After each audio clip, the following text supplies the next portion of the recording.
So tomorrow, May the 21st at 12:30 p.m., San Francisco, listen up, and anybody that wants to drive from San Jose or Sacramento. This is at 350 McAllister, right?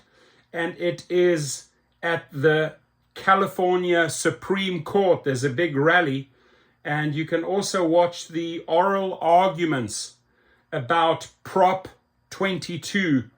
And the whole movement is that Prop 22 is unconstitutional. And this will take place at the California Supreme Court. It's bad for workers and it's bad for California, Prop 22. Now, so much news about this case. Uber, Lyft, and DoorDash collectively poured $220 million into getting this vote, buying this vote. And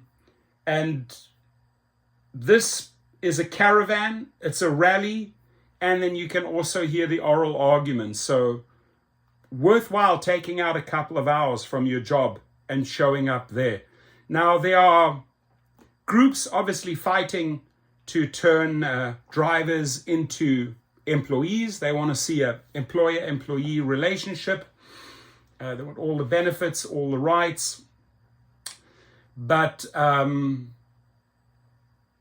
I believe that the hybrid model, something between being a true independent contractor and elements of being an employee, right, certain health rights, etc., can be achieved. A hybrid model can be achieved. I don't think that rideshare would work if there are certain groups out there that want to turn independent contractors, and we're not truly independent contractors, right? That's the label that they put on us. We do not get to act like independent contractors. Unfortunately, we don't get to set the rates.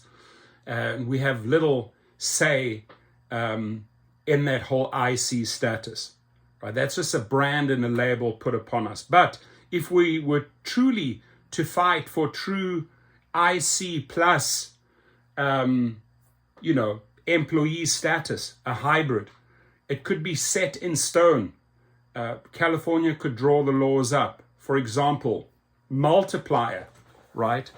I can set my own rates. If they propose $5, I'll drive for 2x, for $10, or 3x, $15, or 4x, $20, right?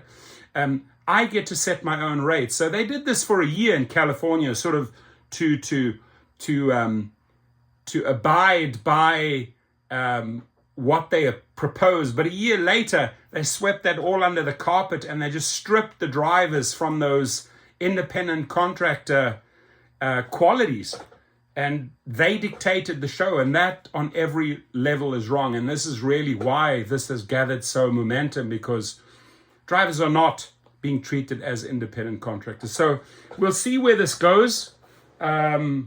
I do think it's a long shot. I truly think it's a long shot to try and overturn Prop 22. I really do. And again, I'm going to say this on the record. I'm a firm believer that just true Uber being the employer, drivers being the employees ain't going to work. But that we can achieve a model where we get again, set in stone. This has to be written into law. What qualities does the IC, the independent contractor, get? And what additional benefits can we build in to make this a hybrid? So I'm hoping and praying it goes in this direction, that all this archaic labeling, that we can actually create new categories for gig workers. And I just hope that you can show up. That's tomorrow.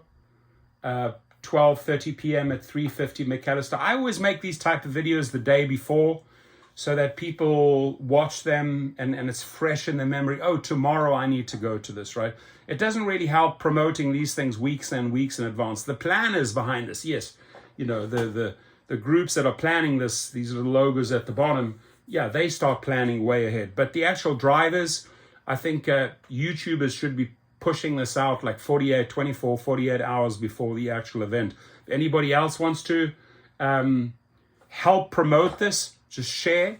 You know, if you're a California driver, share. And you would have seen today that, you know, that they are very, very fearful. And guess what they push out? Guess what they push out 24 hours before this big hearing, right?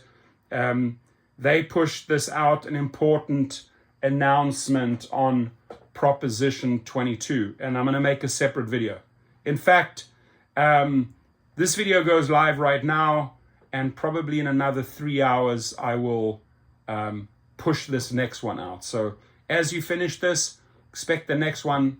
On that message they pushed out today, I'll make a video on that. And this really, you know, is geared obviously only towards California drivers, but all of you can read it and see how desperate and afraid Uber and Lyft are and how they're rallying last moment to get you to act. Your comments, please.